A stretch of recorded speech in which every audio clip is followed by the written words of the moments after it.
Hello, I'm Jyotika. Welcome to Excelling Psychology. The most frequent request I get to make a video is the 16 marker question. So, students always worried about how to answer the 16 marker. I've addressed it in my previous videos in which I've solved past papers, but yeah, I'm making a dedicated video to it. In my most recent video, I covered the ASH conformity study for a long answer, 16 or 20 marks. So, the comments I got is why don't you make a video for a theory based question, because students have understood, okay, if a study is being asked for, we need to summarize AO1 in terms of aims, procedure, results and conclusion. But what if a theory is asked for, then how do we cover that? So in this video I'm taking a theory based question. As you can see, the question is about behavioral approach to explaining phobias from the psychopathology unit. And within behavioral approach, in the syllabus, you have to learn the two process model. So it's definitely a theory. I've taken that. And I will explain to you as I write the answer in front of you, how to structure it, how to meet mark scheme requirements, how to avoid commonly made mistakes. So that is what we'll do in today's video. This question is for 16 marks. The largest question which comes in UK AQA curriculum. But if for other Oxford AQA International, the same question can be asked for 20 marks. So I'll give you tips how to cover it if it comes for 20 marks also. The same question also comes for 12 marks in either curriculum. So I'll explain to you how you need to cover for that as well. So major, my point of view today is going to be that it is for 16 marks. But if in case it comes for a different total marks, I will explain to you how to cover for that as well. I have not taken today memory or social influence. I know those are the earlier units, but I've already covered them quite a lot. And I haven't taken attachment because, again, there are too many studies in attachment. So, again, it would become a study based question. Theories we find more in the psychopathology unit. So, I've taken the question from there. Okay, so I'll start explaining to you with the structure of the answer. And then I'll write out a sample answer, just a model answer. You can refer to it. Of course, your answer can be totally different from what I'm writing, but just to give you a concrete example of how to implement whatever tips I'm giving you, I will write the answer. I will upload this answer on my website and link it for download in the description box and comment section, pinned comment below. Definitely, you can directly download it and learn from it, but the commentary that I'm going to give you in this video will be more helpful to you in how to write the answers. So I would strongly recommend you watch this video and write along with me. Be active, like keep writing with me. If you do that over the course of this video, you'll have learned a lot by the end of it.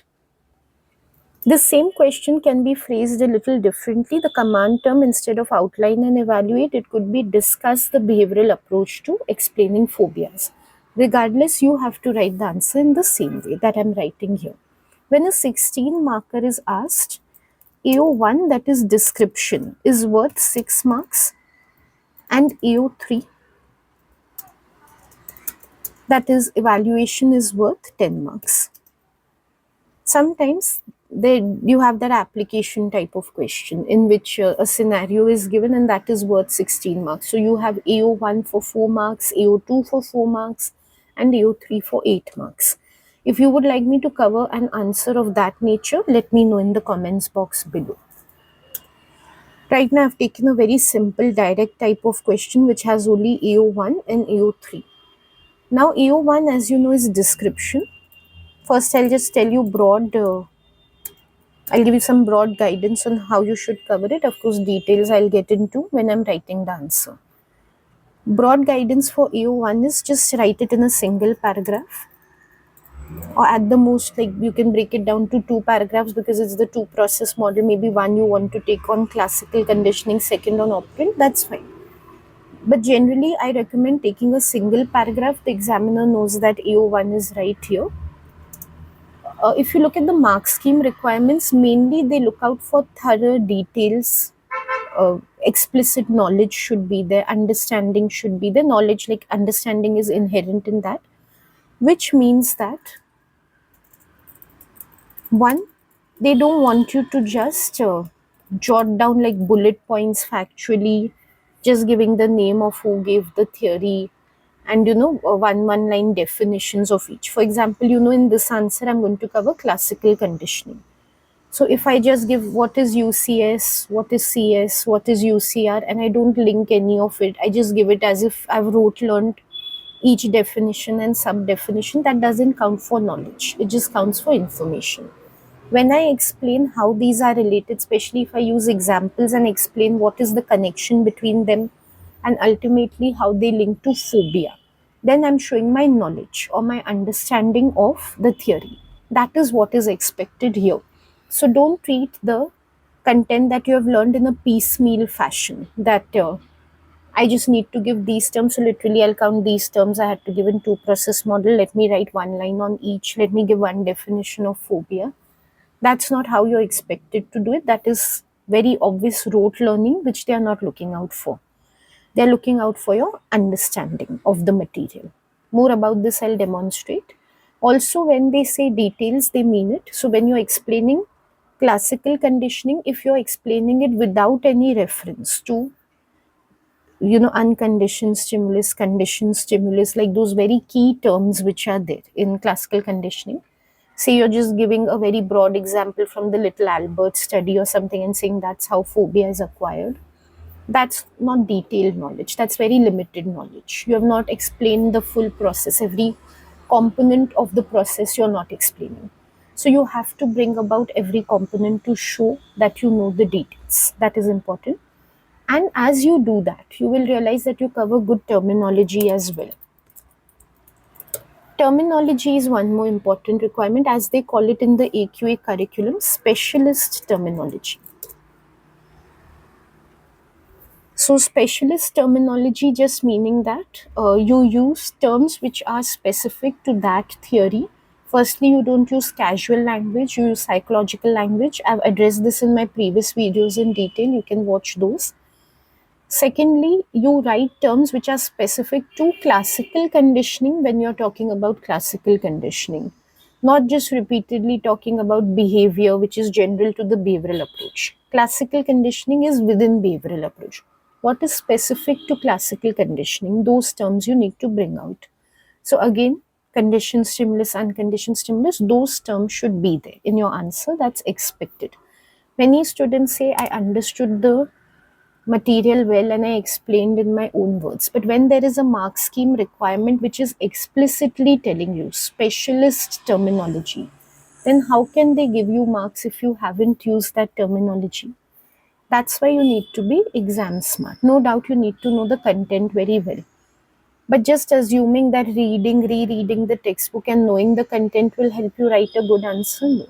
Meeting the requirements of the mark scheme will help you write a good answer. So you need to keep this in view when you're writing. Coming to AO3, I always suggest for a 16 marker, you give 3 evaluation points. Evaluation point, as you know, can be a strength or a weakness, can be both. In the same point also, you can show two sides of the same issue. It just makes for a balanced answer if you give both strengths and weaknesses. Like say behavioral approaches asked here, at least some points should be strength and some should be weaknesses.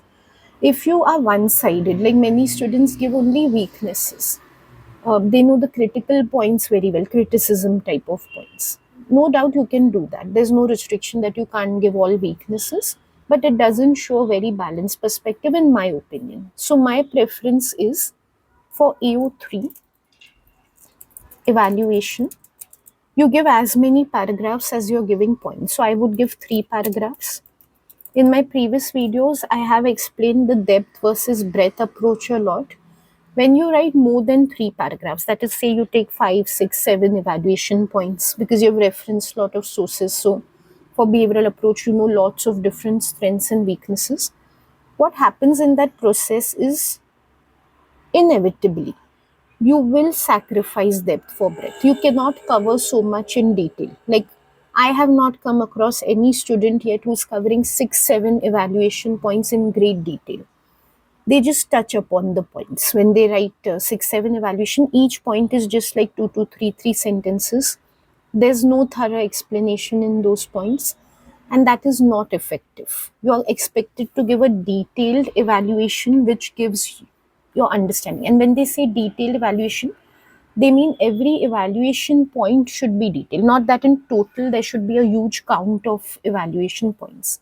So my strong recommendation is 3 paragraphs, each in peel format, thoroughly explained, focusing on depth rather than breadth. Don't be under that illusion that if I write 6, 7 evaluation points, it shows I know so much. It doesn't show that you know so much.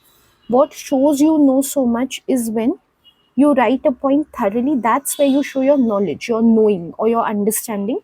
That I don't just like remember this is a point. I've actually understood what this point is. I'm able to thoroughly explain it. That shows your knowledge. The count of how many points you can give does not show your knowledge. So I strongly recommend you structure it as 3 different paragraphs. Here also the same rules apply which apply for AO1. Good terminology should be used. Detailed knowledge should be there. There should be good expansion of arguments given. So again, you can see expansion of argument is mentioned in the mark scheme. So when you just write 2-3 lines of an evaluation point, where is the expansion? So you will inevitably miss out on this. Also, your answer has to be overall, like for AO1 and AO3, clear, coherent, and focused. Especially, I would emphasize on this when it comes to AO3.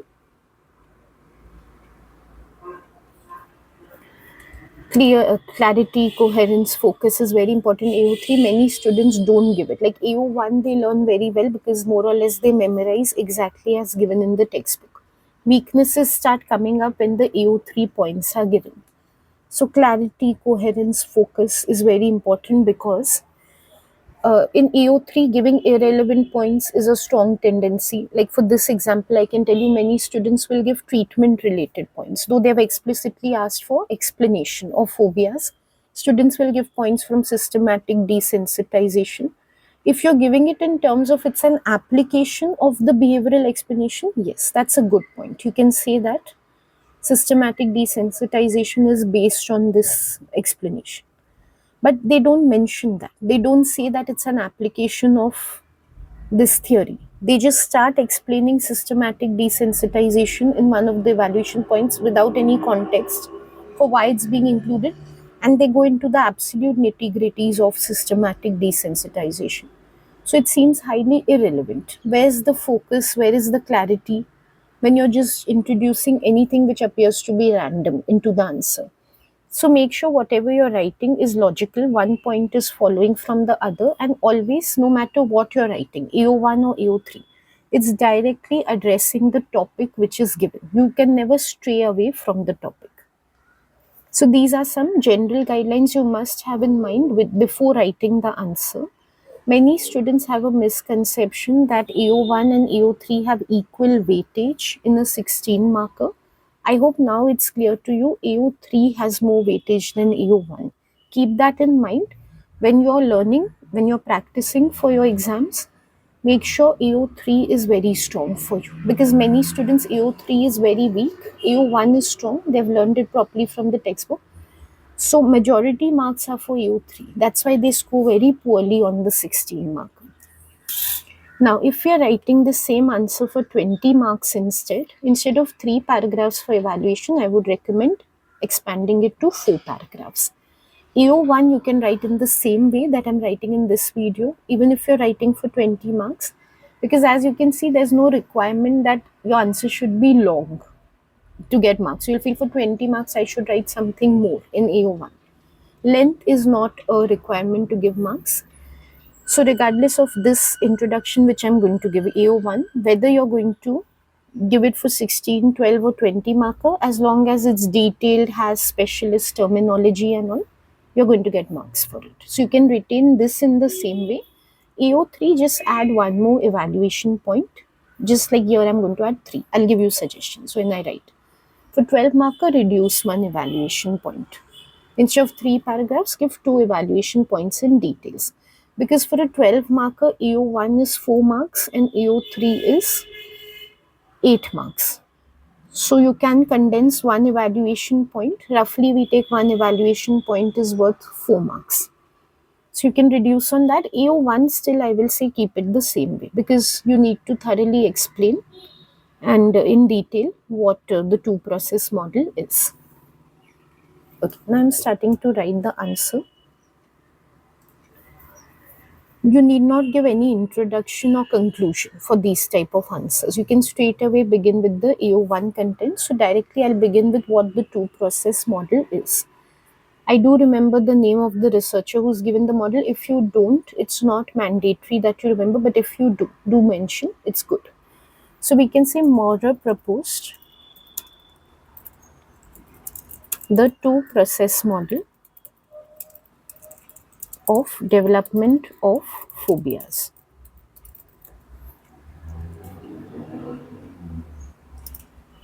So I begin from there. Now I need to explain the two processes. So my thought process is constantly just to move in the flow. I've mentioned two processes. Now let me explain the first process. The first process, that of classical conditioning, explains how phobias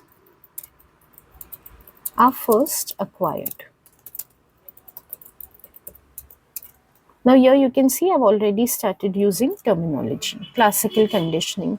Some students, like some of you might feel that's not possible, but it does happen. They don't even remember the name of the sub-theory which is coming within this. Like they don't remember classical conditioning. So they'll say that first phobias are acquired by linking something, connecting something. You have to use the word classical conditioning. Yes, you can call it learning by association, but at least once you need to mention that the process is called classical conditioning. Otherwise, you're not making use of specialist terminology. It suggests that an unconditioned stimulus that naturally evokes fear is associated with a neutral stimulus that does not naturally evoke fear. Now I have used terminology again, unconditioned stimulus. Don't confuse between what is unconditioned, conditioned, neutral. Firstly, be clear in your mind about the concepts before you write. So make sure you've understood well. Also, don't directly start using terms like UCS, CS and all. Make sure first at least once, like I'm giving in this answer, you write the full name, unconditioned stimulus, in bracket you can write UCS, then onwards you can refer to it as UCS. But right from the start, don't say UCS, explain what it is. So UCS is associated with neutral stimulus. Eventually, the fear response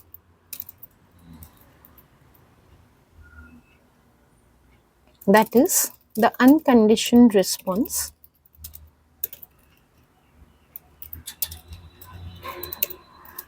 towards the UCS is given towards the NS as well, such that the NS is converted into a conditioned stimulus. So here I have explained basically what these terms are, but still it doesn't show very thorough knowledge on my part. Because have I really understood what these concepts are? That is still not clear. I've been able to define these concepts and show how they're linked with each other, but how will I be able to show my understanding of them best? With the help of an example, or at least some elaboration I will have to give on this. The little Albert example is very good over here, and I will take that to explain these concepts. But like I've said, this is a model answer. This is not the only thing you can give. There are other ways of explaining also. So you can also give a general example, like someone has, say, a fear of dogs, by associating the dogs with a painful bite that they have experienced or they've seen someone experiencing. That is also an acceptable way of explaining. What I want to tell you is that it is not compulsory that you have to only give the Little Albert study. That's optional. Okay, so now I will explain this has been demonstrated in the classic study of Little Albert by Watson and Rayner.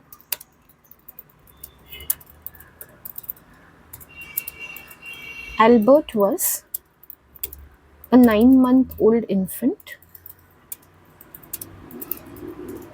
naturally afraid of loud noises.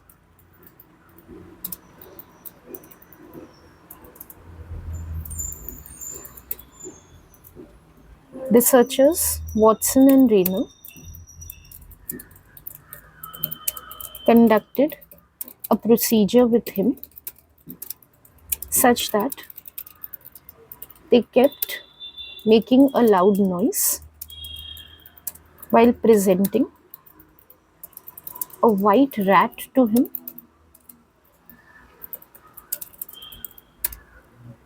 over several trials. It was found that Albert, who was initially not afraid of the white rat, began to fear the white rat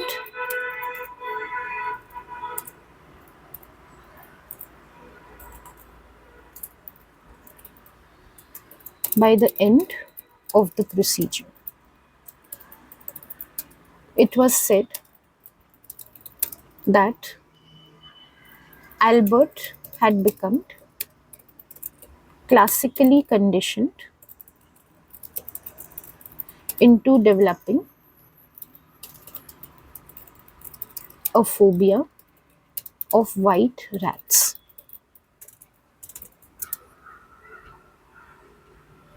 Okay, now you can see I have explained the Little Albert study, but not in great detail. How many trials were there, what was done on each trial, how the sound was made exactly, like by banging the vessel and the like clanging the vessel. All those things I've not explained about the steel hammer and all. Those are unnecessary details. We always have to keep in view what we are explaining largely. Here, what I'm explaining in the larger picture is the two process model within that classical conditioning. Little Albert's study is just serving as an example of classical conditioning. I'm not discussing the study for the sake of discussing the study. I'm discussing it to exemplify what I've written about classical conditioning. So it is not worth writing more than this about the Little Albert study, like giving too many examples or specific details from the study is not required. So as much as suffices and doesn't lose focus. We saw one important criteria is clarity, coherence and focus. So as much as does not lose focus, does not become a discussion of Little Albert instead of the main topic, I have covered that much. So make sure you take that focused approach when you're writing. Of course, further I can say that, Albert also became fearful of related objects like a Santa Claus mask or a white rabbit, anything that was white and furry. But again, I'm not finding it very relevant right now. Generalization is a part of classical conditioning, but I haven't introduced it at the beginning because I feel for 6 marks worth of EO1, this much for classical conditioning is enough. I also need to cover operant conditioning. So I don't want to get into secondary details like generalization at the moment. I have told you at the beginning, this is a model answer. Your approach can be different. In your view, generalization might be something important that you feel you need to discuss. Absolutely, you can include it. I am not finding it relevant in my writing approach to include it. So I am not including it. Now I would like to move towards the second process. I have covered one process of the two process model. Now I would like to cover the second process. I can break a paragraph here and take another one, but I like to write the entire EO1 in a single paragraph. So again, it's a matter of choice. Okay, so I would say the second process, that of, now you can call it operant or instrumental conditioning, either term is correct. It's your choice which one you have learned, you can write that. So that of operant conditioning explains how phobias once acquired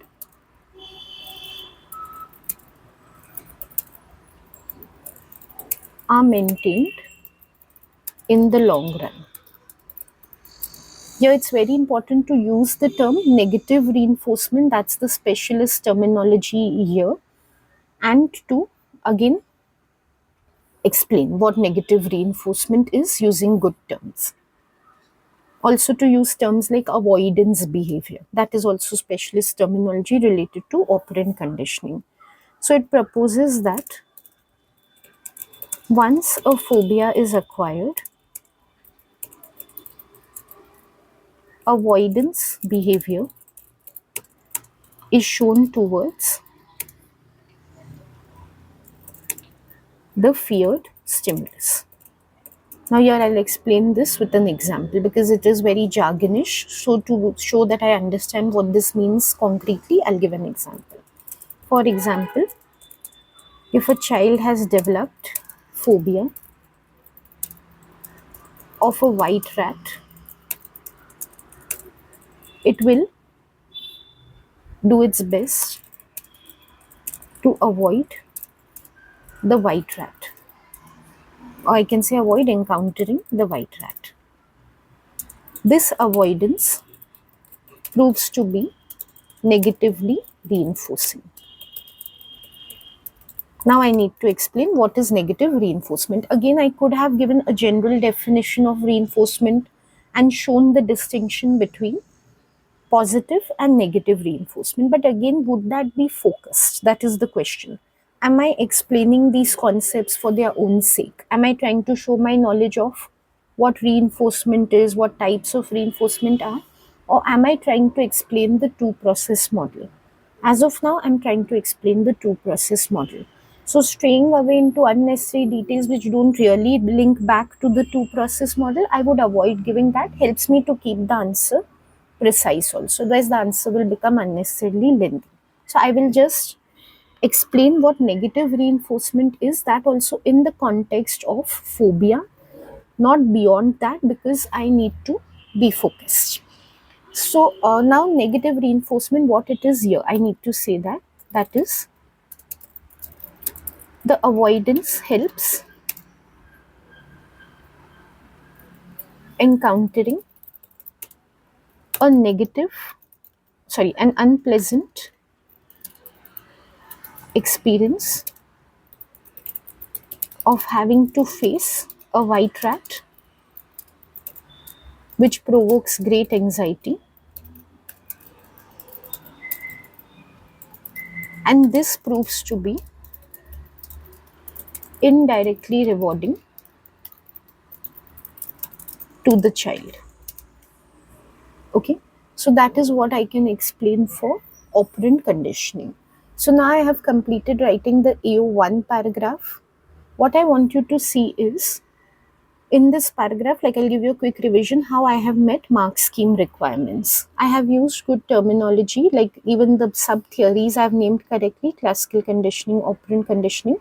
Within those theories also the concepts which are there: unconditioned stimulus, neutral stimulus. I have explained, of course I haven't explained them generically. Like some people, how they'll explain it generically is by say giving Pavlov's study. Pavlov's study in which the dog was taught to salivate to the bell. That is not a fear based study. That is just the first study which brought about the principle of classical conditioning. So if I would write about that, I would lose focus from my answer. Because here they don't want to know generally what classical conditioning is. They want to know what it is with respect to phobia. So you can see throughout I have spoken about fear, anxiety. In those terms, I have explained these concepts like NS, UCS, CS. In those terms, I have explained them. So my answer remains focused. Also, I have given details because I have explained even things like initially it's a neutral stimulus, then it becomes conditioned once it's associated with UCS. If instead I would have just written directly, there was this little Albert study, in that the conditioned stimulus was the white rat, then there wouldn't be detail. Like I'm not linking one concept to the other. I'm not showing from where one concept is coming. Like why is there a fear of the white rat in the first place? So I have given details also. I have taken a relevant study, that of little Albert, that I have linked with the main topic to show my understanding of it, to show detailed knowledge. Like not only I'm able to show my understanding in details, because Albert's study has all those details of everything, UCS, CS, everything. So I have included that also. And like I had mentioned that time, I have included only as much of the study as justifies explaining those concepts which are written earlier, not unnecessary detail from the study. Same approach I have taken towards operant conditioning. Again, there's too much to explain in the larger theory of operant conditioning. Some students will also go to write about Skinner box. But does that have any relevance to phobia? In the same way, like I pointed out, a general definition of reinforcement or its schedules or its types, does it have anything to do with phobia? So I have avoided writing all of that. Rather than that, my full energy has been towards negative reinforcement. Now, because that was not really tested out in the Albert study, that was just about classical conditioning, that was not about the two process model. So, I have used a similar example, general example, to show how negative reinforcement could take place in a situation like that. Sometimes, again, this might seem unnecessary, but it actually happens. So, I'm pointing it out. Sometimes students will give like hypothetical or assumed details. Like this example, when they want to give, they'll actually use Albert's name and say Albert must have continued with his phobia because of negative reinforcement. I would suggest avoid doing that if something has not actually been verified in a study. Don't add your own hypothetical or assumed details to it. Rather, you can give a general example like I have given. What happens is the examiner might get confused while checking, and they might think you actually believe all that was done in Albert's study, like negative reinforcement was also tested in some way. So then they'll believe your knowledge of the study is not accurate. So just avoid doing those type of things. So this much suffices for AO1. As I said previously, even if you're writing a 12 or 20 marker instead of the 16 marker, you can write this exactly. Yes, it will seem time consuming for a 12 marker, but then this is what helps you to show proper details and meet all the requirements of the mark scheme. Like if you have to omit anything from this just to reduce length, it will be difficult to meet requirements of the mark scheme. Now I will come towards AO3 points. For this I'll take 3 separate paragraphs. I told you in the beginning my preference is to give a balanced answer. I'll begin with the strength and then I'll come towards weaknesses.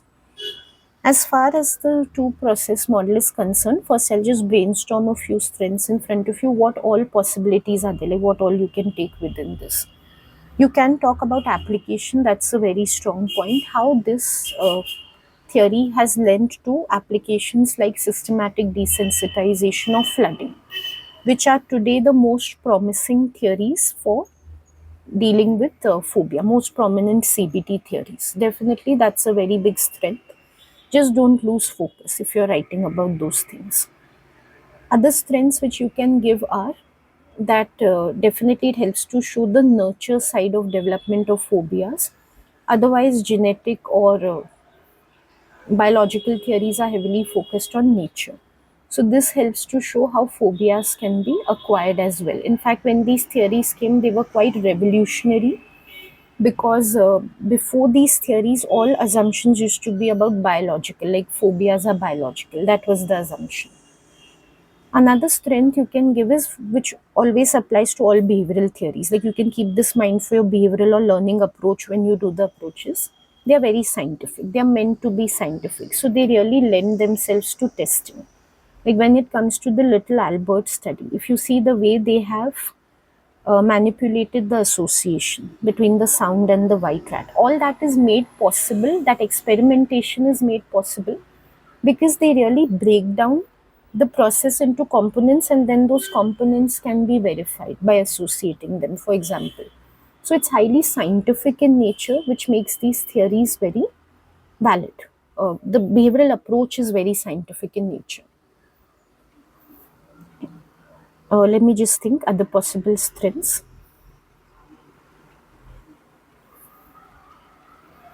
That is what is coming to my mind as of now. If I remember anything again in the course, I will tell you.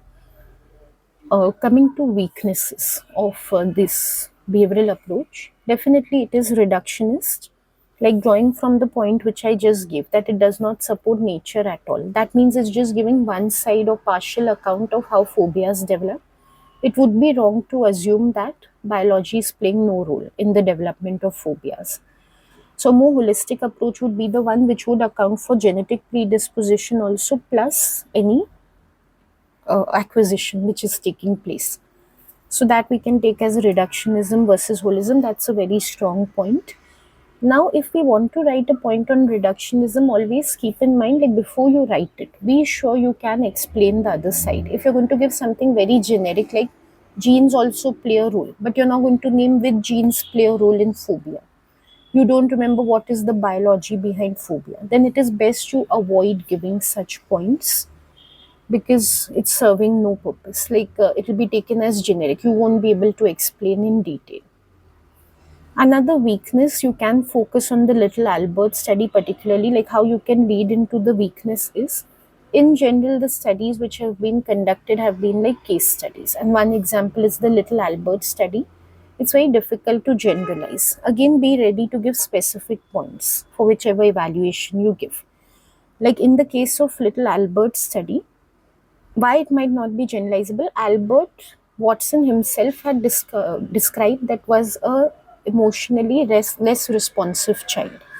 Generally, children do get scared of rats, moving objects, and all. Albert was quite insensitive to begin with only. Like he would not get agitated on seeing these things.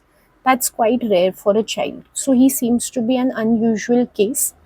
So the way he developed phobia after lots of efforts and lot of trials, maybe for other children that much effort would not be required. Like they would naturally show the phobia, or they would be able to develop it within a few trials.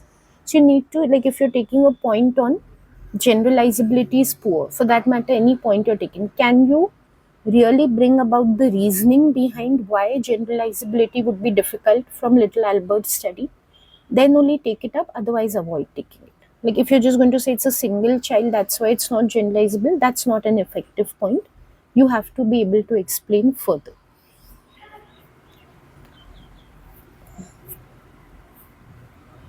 Okay, again, other weaknesses, let me just think about it.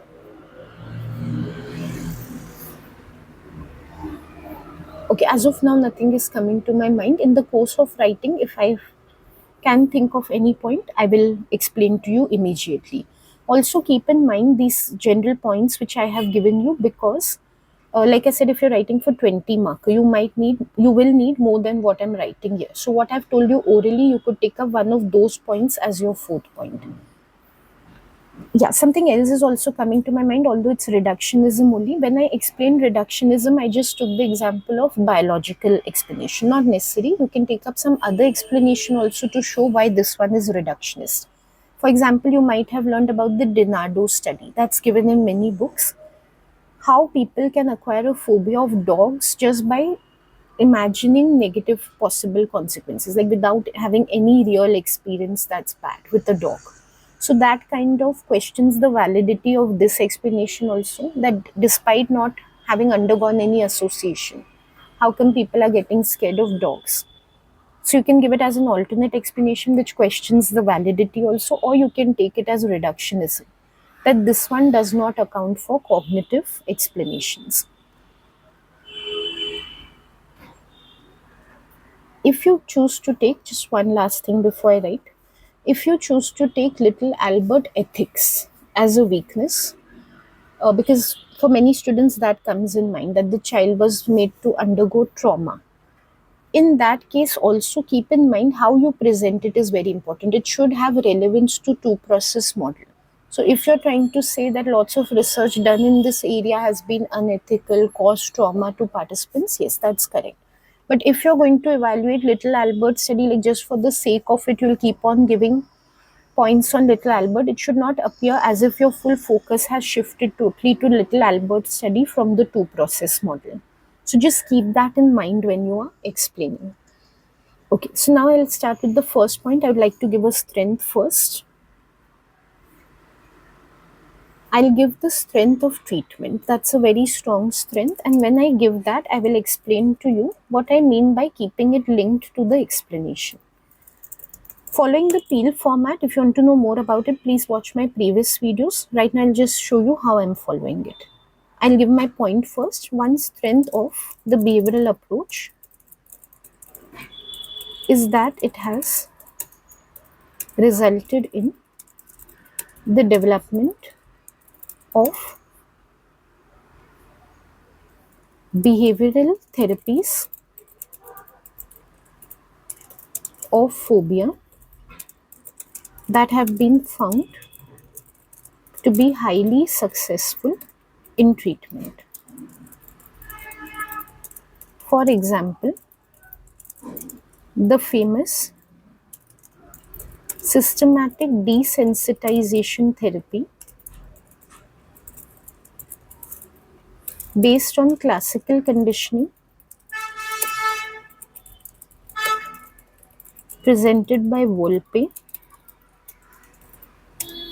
is based on this approach.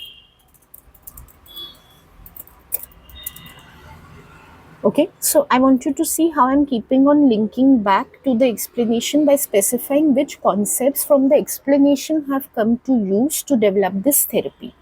Rather than talking about some statistics that I've learned, like say this therapy has proved to be useful in so many cases, or comparing with this therapy with some other therapies which are available, like anxiolytics, comparing to those, that would lose focus, because then my evaluation would become about systematic desensitization. I have to keep on talking about this therapy in terms of how the explanation has helped to produce this therapy. So that will be my focus throughout this point. In this therapy, the association between the UCS and CS is broken such that the CS no longer provokes a fear response. Rather, the phobic patient is trained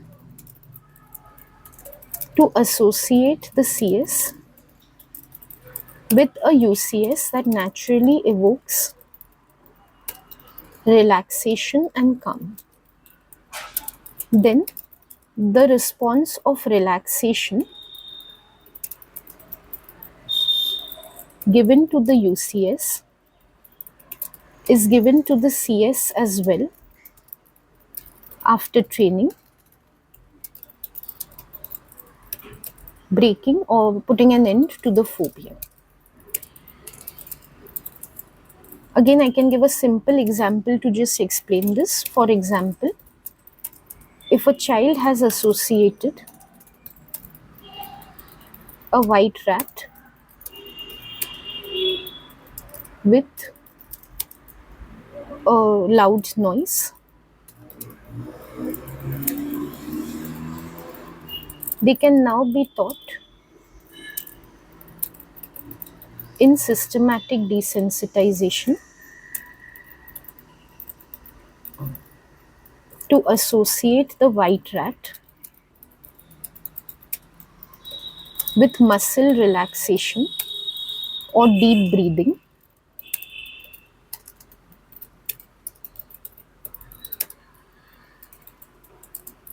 which will result in a response of relaxation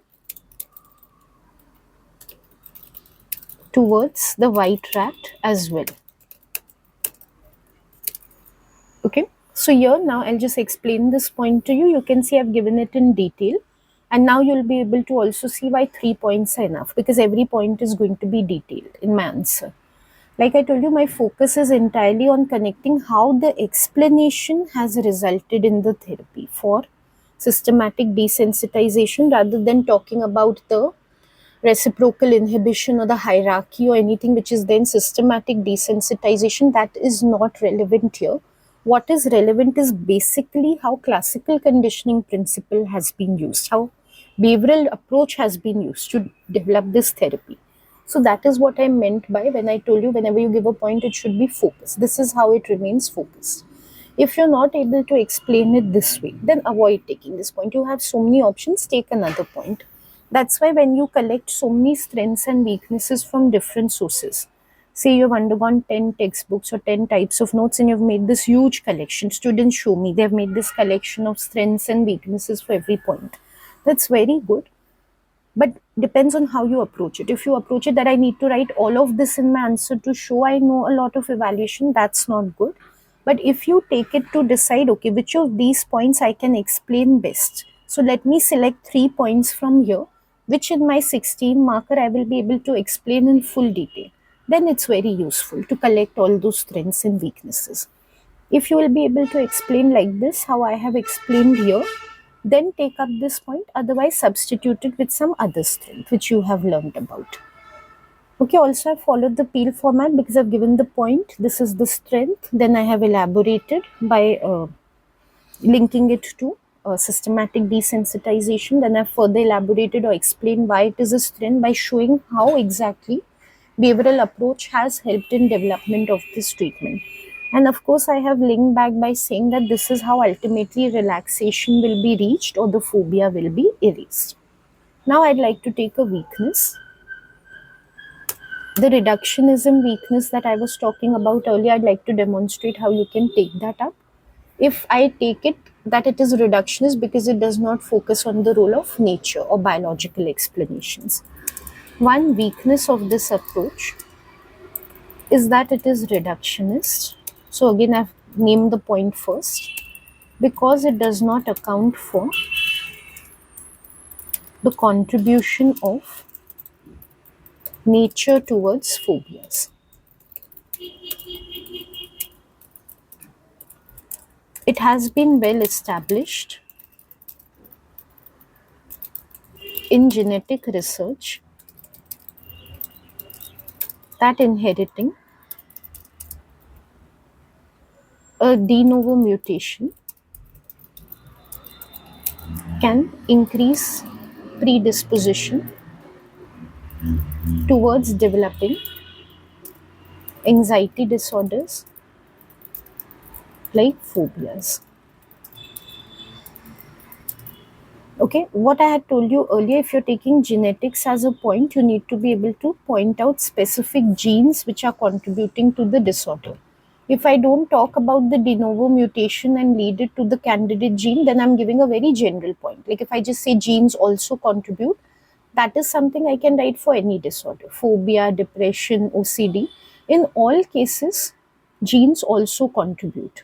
So I can't just say genes contribute. I need to specify which gene contributes to the phobia. So with this help of the de novo mutation, I'm going to lead into the gene. Okay, so de novo mutation can be linked to NTRK3 gene. This mutation results in duplication of a segment of genes on chromosome 15 known as DUP25, which causes malfunctioning of the NTRK3 gene. Ultimately, this results in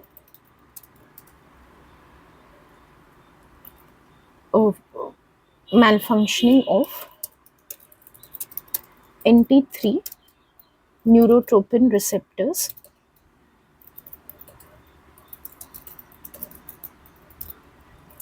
causing excessive release of noradrenaline, heightening awareness and arousal in an individual, making them more prone to giving fear reactions and developing phobias. Okay, so if I'm to explain about genes, like whenever any topic, you say that it is reductionist. The other side, you have to be able to give an explicit detail and show that this exactly is what is missing in the behavioral explanation. Now, don't assume that we are straying away from the topic and we are talking too much about the genetic explanation. We are not, because this is relevant to pointing out what all is missing in the behavioral explanation. I've written from that point of view. I'm saying that it is ignoring nature, and I'm saying this all is what is being ignored. If any time we take a reductionism point of view and we just assume we don't need to write anything from the other side, because see, I'm focused on the behavioral approach. Why should I talk about the genetic approach? Because then you're not showing exactly what is missing out in the behavioral approach. You need to expand on that. We saw expansion is important. So, of course, we don't give irrelevant details from the genetic explanation. But what I've given you is relevant, and further I'm going to make it more relevant by linking back now to the behavioral explanation. So I'll show you now how we can talk about it. It is highly possible, therefore,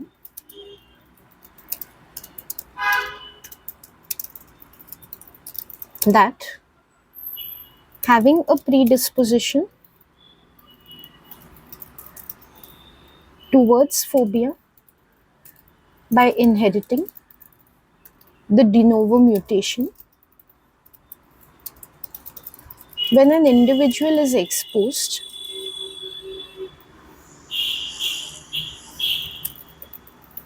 to association between a UCS that naturally evokes fear and CS, is when they develop phobia. So phobia is likely to be a combined result of the disposition and exposure to classical conditioning. So here I'm showing how a holistic explanation would be better, because as we know, not everyone who undergoes classical conditioning develops fear. There can be people who have seen, for example, many bad instances of, say, abuse being done in their homes, and they do not become very fearful of the abuser. There are such cases, they retaliate. So how come they don't develop a fear when the abuser is constantly being associated with the abuse, which is fearful?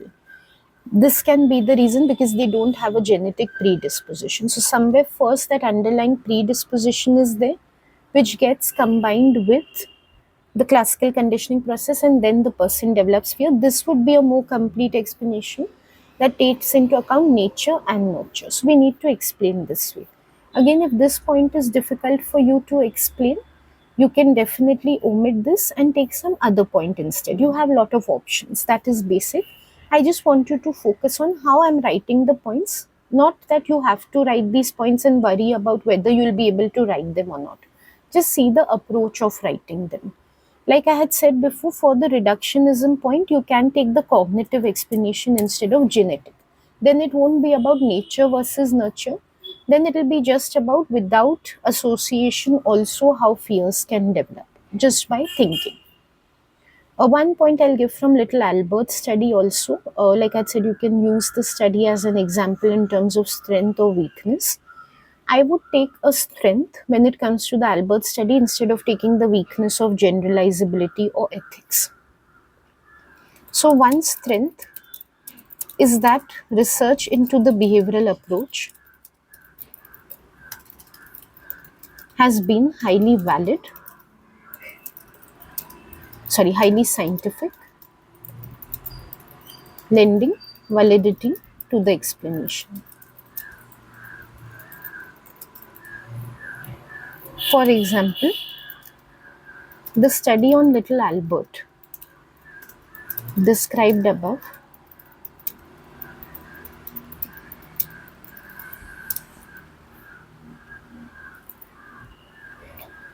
was done in a highly controlled environment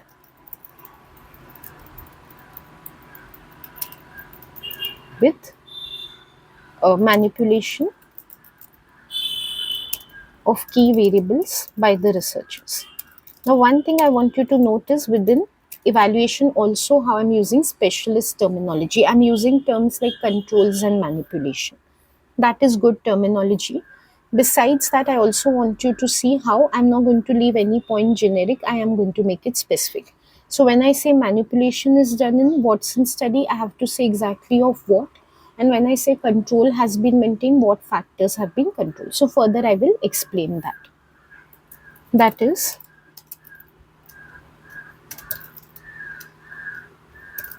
all trials were done in a laboratory setting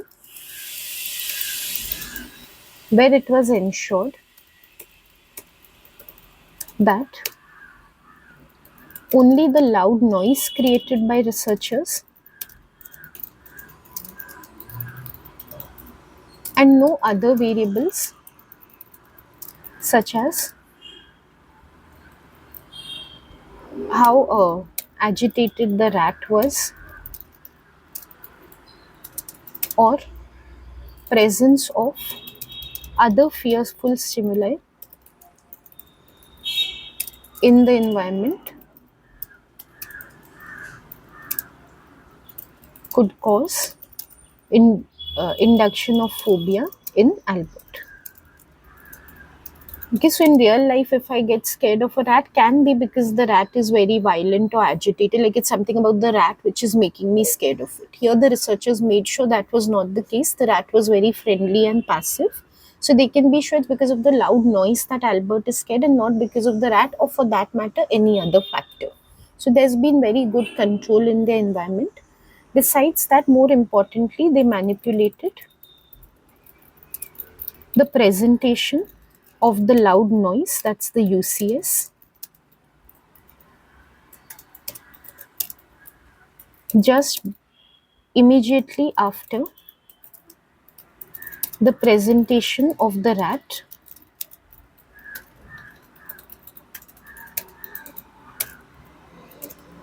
to ensure that the association was made between these two stimuli only. So the fear that Albert developed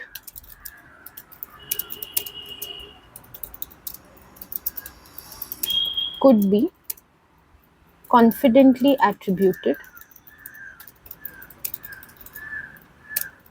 to this UCS only, increasing the validity of classical conditioning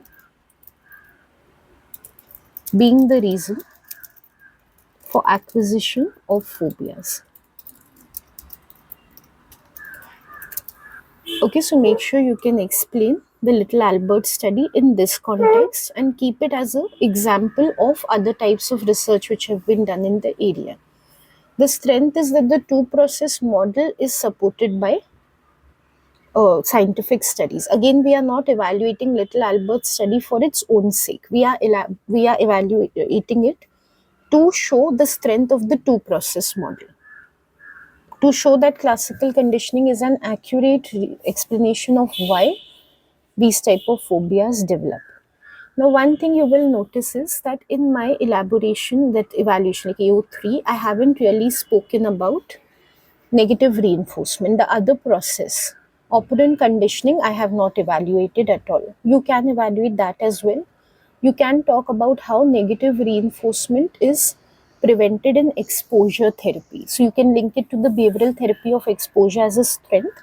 In exposure therapy, what is done, or in flooding for that matter, people are directly exposed to the stimulus which they fear. They are not given an opportunity to avoid it. So there is no question of them being able to avoid and indirectly feel rewarded. So they learn to face their fears head on, which helps in eradicating the fear. So definitely that can be one of the evaluation points that is coming to my mind now. On negative reinforcement, one more thing why it is merit worthy is because it's a very uh, logical explanation for why fear perpetuates itself. If you look at a person who's phobic, there is no reward that they are being given from the outside to be phobic. Like no one is giving them a treat for having their phobia. So there's no obvious positive reinforcement that they are getting, although some critics have argued, but I'm keeping that aside right now. Like they have said maybe sympathy or attention, but everyone is not getting that. So without any obvious reward, like what is a person getting for being scared of rats or dogs or anything? Nothing. This by itself, the avoidance by itself proves to be rewarding and helps to maintain the phobia, is a very logical explanation based on very strong reasoning. That is also a strength of negative reinforcement. Amongst weaknesses, like I just gave that point right now, you can take that as a weakness. And many researchers have argued it's not negative reinforcement, rather, in many cases, it's positive reinforcement, which leads to continuation of the phobia. Many people enjoy the sympathy and the attention they get for being phobic, at least subconsciously, which helps to maintain the phobia. So there are direct rather than indirect rewards. So from the negative reinforcement parts, that's the second process of dual process. Also, there are possible evaluation points. And before I forget, also to tell you about a little more about the mark scheme. Of course, your objective will be that in the mark scheme you want to score 16 marks, full 16 of 16. So in the mark scheme, the highest mark band as such is the range of 13 to 16 for a 16 marker. For 20 markers, it will be 16 to 20 and likewise. Now, to get into that 13 to 16 marker, and especially if you want to get full 16, you definitely have to follow all the guidelines given above. Besides that, if you feel that okay, if I don't give some points, maybe it'll go a little down from 16, say I can still secure 14, 15. That depends on what type of weakness is there in your answer. This mark band permits you to like fall a little bit from 16 to 15 and all, provided you're not giving some minor details. If you're not giving major details, then it's going to fall down even further, like it's going to go below 13. Now what I mean by that, I'll give you an example from this answer itself. In this answer, a major detail is, say, in AO1, operant conditioning. Supposing I explain the two process model and I don't describe operant conditioning at all. So I just talk about classical conditioning. I have missed a major detail because out of two processes, I've not given one. So if I think that, okay, I've not given operant conditioning, so they won't give me 16, but they'll give me maybe 14 or 15. No, because you have omitted a major detail. That is not permitted to be in this mark band. If you've omitted a minor detail, then you can be in this mark band. So say, for example, some minor detail like classical conditioning you've explained fully, but you have forgotten to write that there is an unconditioned response, a natural response of fear towards the unconditioned stimulus. That's fine. That's a minor detail.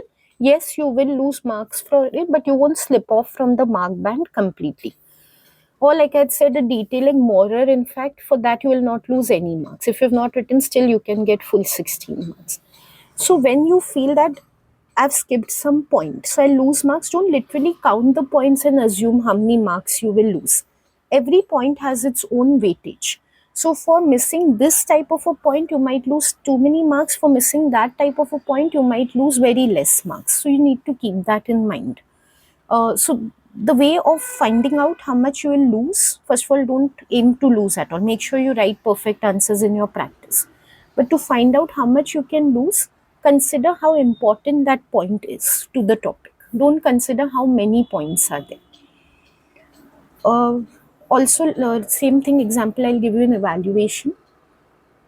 Mostly this applies to description, but even in the case of evaluation, supposing I have mentioned that treatment has been very successful, which is based on behavioral approach. But then I have not named the treatment, or even if I have named it, I have not explained anything about it. That's a major point which is missing. Not naming the treatment which has emerged, not explaining what that treatment is, like not even giving a definition of that treatment. So, supposing I just write systematic desensitization, how do we know, is it a biological treatment, is it a behavioral treatment at all? So that's a major detail which you're skipping. So again, your answer will just fall off from the highest mark band. But yes, if there's some minor detail that you haven't written about, for example, while explaining systematic desensitization, relaxation and all is very important. You can't skip that. But let's say, for example, you have not written about the, like I said, hierarchy, reciprocal inhibition, that anyways you won't lose marks because they're not directly related to behavioral approach. But let's say, for example, if it forgotten to give an example for systematic desensitization, you've just explained it in process, that's like omission of a minor detail, not giving an example. Again, you can score full 16 also, depends how you've written the rest of the point, even if you've not given the example, or maybe you just lose a mark or something and you come down to 15 because the example is not there, so explanation is not clear of the point or elaboration is not clear. So you won't lose much marks for not giving an example. But not writing about the treatment at all and just making a general point that there is treatment, that will take you down from the 13 to 16 mark band. Okay, I have written similar answers in past videos also, especially past paper solving videos, so you can get more tips and guidance on how to answer different type of topics from those videos. So make sure you watch those as well. If you have any other suggestions like I had given you, if you want me to cover those type of questions which have a scenario which come for 16 mark, you can leave that suggestion in the comment box below. Any other specific videos you want me to make, you can leave your comments in the box below, or anything that you want to convey to me about this or related videos, you can talk about them in the comments box. I do answer relevant comments. If you want tuition for psychology, if you want to book your classes, you can contact me on my phone number or email ID below. Please do not contact me personally for anything on the video. Please use the comments box for that purpose. I will not respond in private for video related questions. Okay, so that's it for this video. Thank you for watching this, and I will see you soon with another video. Goodbye.